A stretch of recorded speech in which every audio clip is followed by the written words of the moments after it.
ini saya akan meresensi sebuah buku dongeng. Mudah-mudahan ibu dan bapak guru mengantuk. Jangan ya.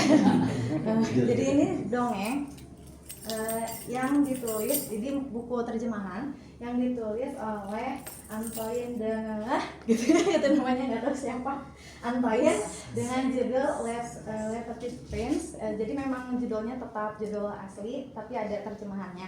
Jadi terjemahannya itu adalah Pangeran Cilik gitu. Ini genrenya ini fabel filosofis, sastra untuk anak dan dewasa. Walaupun sebenarnya dari penulisnya sendiri mendedikasikan buku ini untuk orang-orang dewasa gitu. Tapi kalau dibaca anak boleh, tetapi maknanya akan berbeda. Tahun terbitnya ini pertama di tahun 1943, dan buku ini masih diterjemahkan sampai sekarang gitu. Di Gramedia ini penerbitnya Gramedia, cetakan ke-38. Jadi ini adalah cetakan yang terbaru. Jumlah halamannya sebanyak 120 halaman.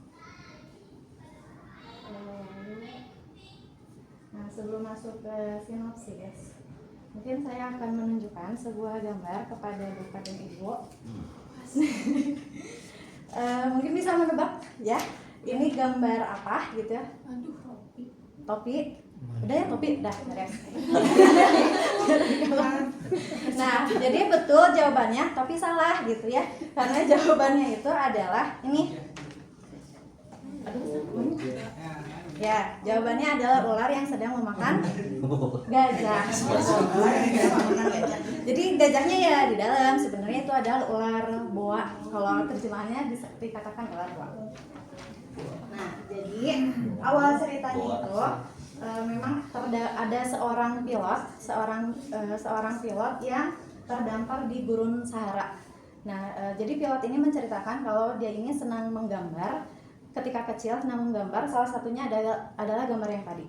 Tetapi dia berhenti menggambar karena banyak orang dewasa yang tidak memahami gambarnya gitu.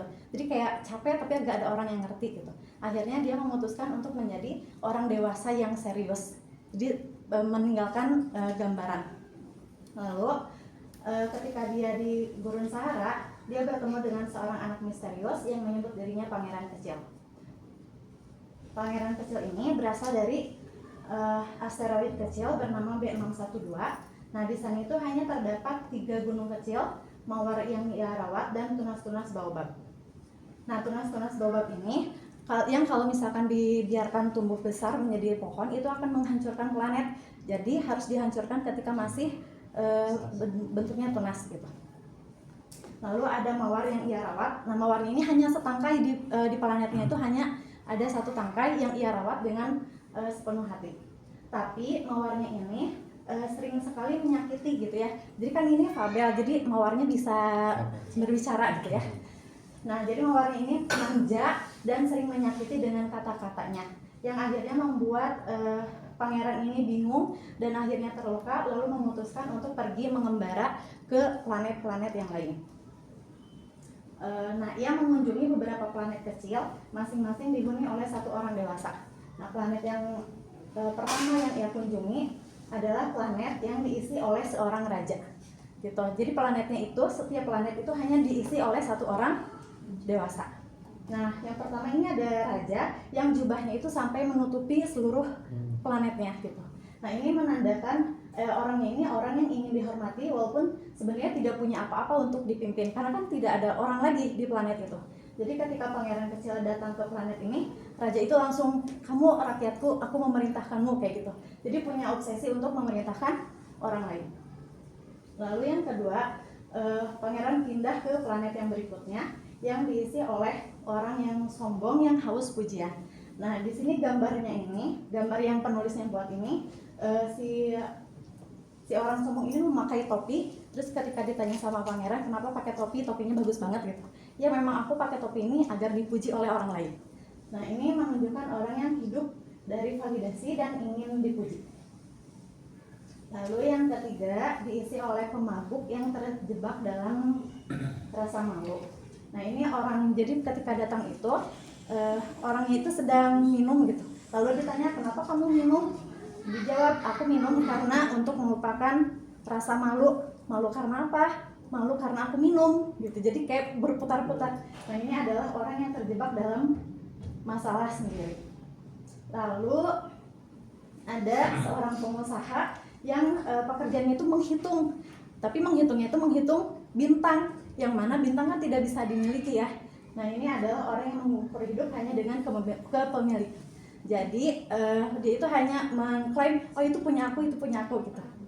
Lalu berikutnya ada penyala lampu.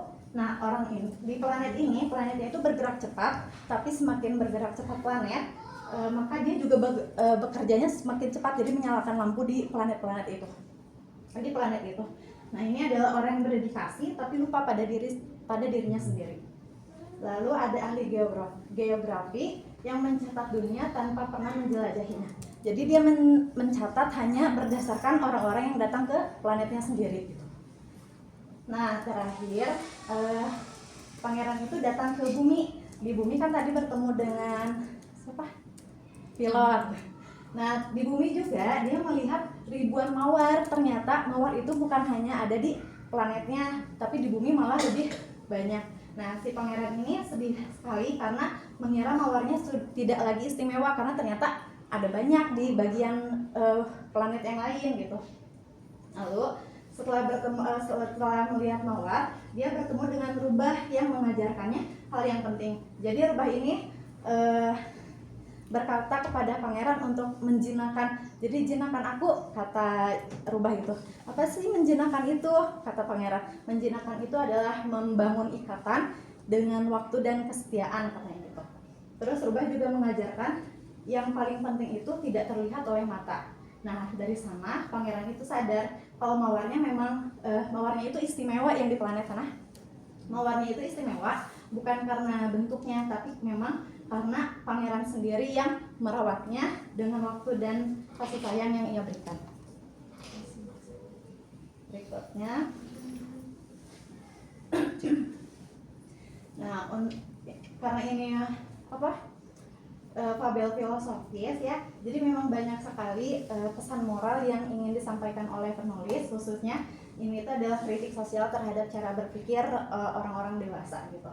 Nah ada beberapa pesan penting dalam buku ini. Yang pertama, orang dewasa itu sering kehilangan kepekaan. Jadi kan kayak tadi orang dewasa itu hanya bisa melihat apa yang nampak kan. Tadi terlihat seperti topi gambarnya, tetapi padahal bukan topi gitu. Jadi kita seringkali kehilangan kepekaan, kebenaran itu tidak selalu terlihat dari luar gitu. Yang kedua, agar tidak menjadi orang dewasa yang aneh. Jadi setiap meninggalkan planet-planet yang tadi, pangeran itu berpikir, ih orang dewasa mah aneh gitu. Lalu kesuksesan itu tidak selalu berarti kebahagiaan. Cinta itu membutuhkan tanggung jawab dan pelajaran tentang makna hubungan. Nah kisah tentang mawar yang tadi itu menggambarkan tentang proses belajar memahami, menjaga, dan menghargai apa yang telah kita pilih dalam hidup. Ia mengajarkan bahwa sesuatu itu menjadi istimewa bukan karena ia satu-satunya, tetapi karena kita memberi makna melalui kepedulian dan komitmen. Kesimpulannya, jadi ini bukan hanya sekedar dongeng anak ya, tetapi banyak sekali refleksi tentang kehidupan dan bagaimana cara manusia memandang dunia. Yang penting itu melihat dengan hati, bukan hanya dengan logika. Nah kekurangan buku ini, karena ini buku terjemahan, jadi memang agak sulit difahami, karena mungkin banyak kata-kata filosofis juga. Terus saya baca di belakang itu ada kata-kata dari penerjemah buku ini yang memang mengatakan agak sulit untuk menerjemahkan, memadankan ke dalam bahasa Indonesia gitu. Jadi mungkin tidak menemukan padanan kata yang tepat dari Prancis ke Indonesia itu apa gitu maknanya. Tetapi beliau mencoba sedekat mungkin untuk menggambarkan yang ingin penulisnya sampaikan. Nah terus alurnya juga lambat sebetulnya ya. Jadi tadi tuh hanya poin-poin, beberapa poin saja dari buku ini, sebenarnya banyak sekali cerita-cerita di dalamnya. Terus banyak kata filosofis sehingga membutuhkan pemikiran lebih dalam. Jadi saya pun bacanya harus diulang-ulang maksudnya apa gitu. Jadi memang harus dipahami gitu. Dan memang saya meminta bantuan juga ke ChatGPT, maksudnya apa sih, gak ngerti. Terus kelebihannya, ilustrasinya kan karena memang ilustrasinya dibuat oleh penulis sendiri, ini memang menggambarkan apa yang ingin penulis sampaikan gitu. Jadi memang cukup emosional, lalu relevan untuk semua usia. Walaupun misalkan penulis mendedikasikan buku ini untuk orang-orang dewasa, tapi boleh juga dibaca oleh anak kecil, tetapi mungkin akan berbeda aja maknanya. Mungkin untuk anak-anak ini hanya dongeng biasa, tapi untuk orang dewasa banyak pembelajaran di dalamnya. Terus mengajak pembaca merenung tanpa terasa menggurui. Rekomendasinya bisa dibaca oleh berbagai usia. Nah ini banyak kutipan di dalam buku ini, cuman ada satu kutipan yang memang menjadi highlightnya di buku ini, yaitu apa Bu Mati? Yang artinya mungkin di Indonesia saja ya, kita hanya bisa melihat dengan baik menggunakan hati.